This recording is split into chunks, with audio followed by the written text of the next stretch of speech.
ابھی آنے والی جو 10 اپریل ہے اس میں مسلمانوں کی عید الفطر متوقع ہے، ممکن ہو سکتی ہے، اور جیسے چاند کا معاملہ ہوگا 29 یا 30 کا، اس حوالے سے پھر عید الفطر کو سیلیبریٹ کیا جائے گا۔ لیکن عالمی سطح پر ایک بہت مین ایشو چل رہا ہے، اور وہ ہے سرخ رنگ کی گائیں اور مسجد اقصیٰ کا شہید ہونا اور یہودی علماء کا کھل کر کے سامنے آنا، غزہ اور فلسطین کے مسلمانوں کا شہید ہونا، اور پوری دنیا کے اندر یہودیوں کا غلبہ پا جانا۔ یہ جو آنے والی 10 اپریل ہے نا 2024، پوری دنیا کے لحاظ سے عالمی سطح پر یہ بہت اہم دن ہے۔ کیا مسجد اقصیٰ شہید ہونے جا رہی ہے؟ کیا پوری دنیا کے اندر واقعی میں یہودیوں کا غلبہ ہونے لگا؟ آخر یہودیوں کو گائیں سے کیا نسبت حاصل ہے؟ ان تمام ایشوز پر آج مجھے تھوڑا سا تبصرہ کرنا ہے۔ اصل میں اسرائیل کی ایک بہت بڑی یونیورسٹی یا انسٹیٹیوٹ کہہ لیں، انہوں نے یہ اندیہ دیا ہے اور ایک اپنا موقف پیش کیا ہے کہ 10 اپریل 2024 کو یہودی علماء سرخ رنگ کی گائیں کو جلائیں گے، یعنی اس کی کھال، اس کا گوشت، اس کا خون، اس کا گوبر، تمام جو اس کی چیزیں ہیں اس کو جلائیں گے، اور جلانے کے بعد اس کی راکھ کو اپنے جسم پر ملیں گے۔ تو یہودی علماء کے عقائد اور نظریات کے مطابق وہ گناہوں سے مکمل پاک اور صاف ہو جائیں۔ اس کے بعد وہ خدا کے گھر میں داخل ہوں گے، مسجد اقصیٰ کو شہید کیا جائے گا، اور اپنے پلان کے مطابق اب وہ 3rd ٹیمپل کو تعمیر کریں گے۔ فرسٹ ٹیمپل جو ہے وہ حضرت سلیمان علیہ السلام کے زمانے میں حضرت عیسیٰ علیہ السلام کی پیدائش سے تقریباً 1000 سال پہلے تعمیر کیا گیا۔ پھر 500 سال کا عرصہ جب گزرا، یعنی کہ حضرت مسیح علیہ السلام کی پیدائش سے تقریباً 500 سال پہلے بخت نصر نامی ایک بادشاہ کے جو مجوسی تھا، اس نے فرسٹ ٹیمپل کو بالکل تخت و تاراج کر دی۔ حضرت عیسیٰ علیہ السلام کی پیدائش ہوئی، اور حضرت عیسیٰ علیہ السلام کی پیدائش سے تقریباً 70، 80 یا 100 سال کے بعد 2nd ٹیمپل کو تعمیر کیا گیا، کہ جس کے کچھ عرصے کے بعد بھی کسی بادشاہ نے اس کو تخت و تاراج کر دیا۔ فرسٹ ٹیمپل کو توڑ دیا گیا، کہ جو یہودیوں کی بڑی ایک مقدس عبادت گاہ تھی۔ 2nd ٹیمپل کو توڑا گیا، اور اب 3rd ٹیمپل جو بنے گا نا، یہ سمجھ لیں کہ وہ بڑی ہی فل پروف پلاننگ کے ساتھ بنے گا۔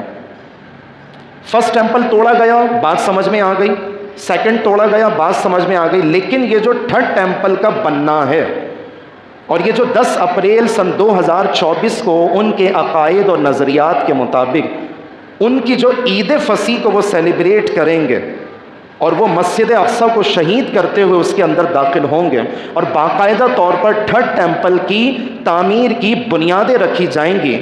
میں آپ کو ایک بات بتا دوں، ان تمام چیزوں کا غزہ اور فلسطین کی جنگ سے بڑا گہرا تعلق ہے۔ یہ تو ہماری کتابوں میں بھی پروٹیکشن بیان کی گئی ہے کہ آخری زمانے میں کہ جب مسلمان تفرقے بازی میں بٹ جائیں گے۔ کسی نے بہت عمدہ بات کہی ہے، یہودیوں نے بڑی کوشش کی کہ مسلمانوں میں اتحاد ہو جائے، یونٹی ہو جائے، آپس کے اختلافات ختم کر دیں، اور ایک جماعت اور ایک آرگنائزیشن بن کر کے پوری دنیا کے اندر جب اپنی طاقت کا مظاہرہ کریں تو شاید کوئی ریولوشن ممکن ہو سکے گا۔ یہ غزہ، یہ فلسطین، یہ کشمیر، یہ مصر، یہ شام، یہ عراق کے اندر جو دہشت گردی شروع کی گئی ہے، تو اس کا ایک مین پوائنٹ یہ بھی تھا کہ چونکہ مسلمان چھوٹی چھوٹی ریاستوں میں ٹکڑے ٹکڑے ہو چکے ہیں، اس لیے اب ان کو زیر کرنا ہمارے لیے بہت آسان بات ہے۔ مجھے بتائیں پوری دنیا کے اندر سوائے پاکستان کے غزہ کے مسلمانوں کا کہاں تذکرہ ہو رہا؟ فلسطین کے مسلمانوں کے لیے کہاں پر دعائیں ہو رہی ہیں؟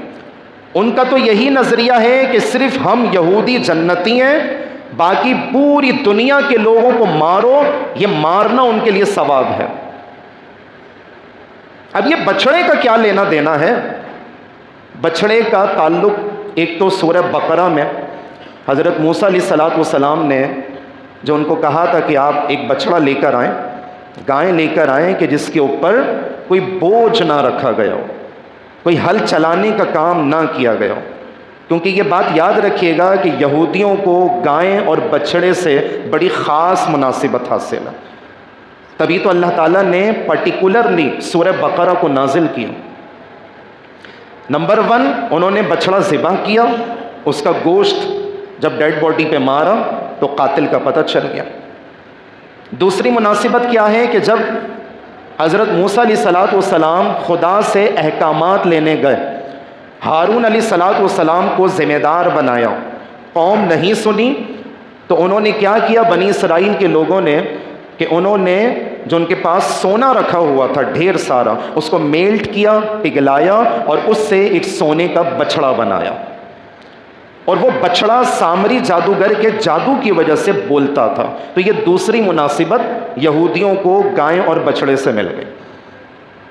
تیسری مناسبت، ابھی انہوں نے 5 گایوں کو امپورٹ کیا، اور ابھی میں نے عرض کیا کہ یہودیوں کے عقائد و نظریات کے مطابق 10 اپریل متوقع جو ان کی عید فصیح کہلاتی، 10 اپریل سے لے کے 20 اپریل تک ان کی جو عید کے معاملات ہیں نا وہ سیلیبریٹ کرنے کے ہوتے ہیں۔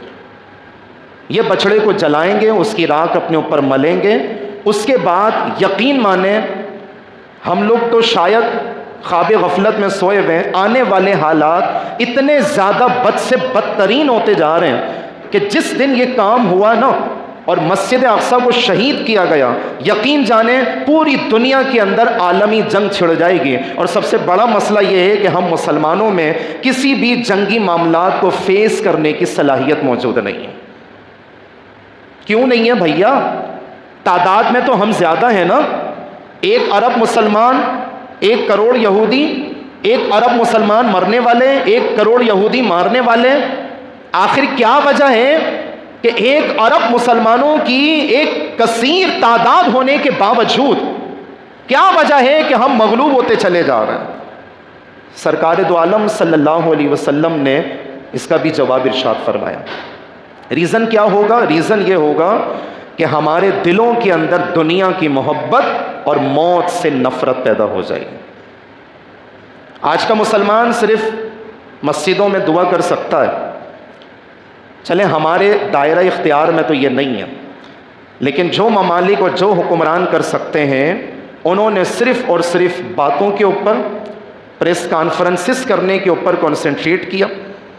کوئی ملک کیسے دھمکی دے رہا ہے، کوئی ملک کیسے دھمکی دے رہا ہے، عملی دنیا میں آ کر کے غزہ اور فلسطین کے مسلمانوں کی کوئی بھی مدد کرنے کے لیے تیار نہیں ہے۔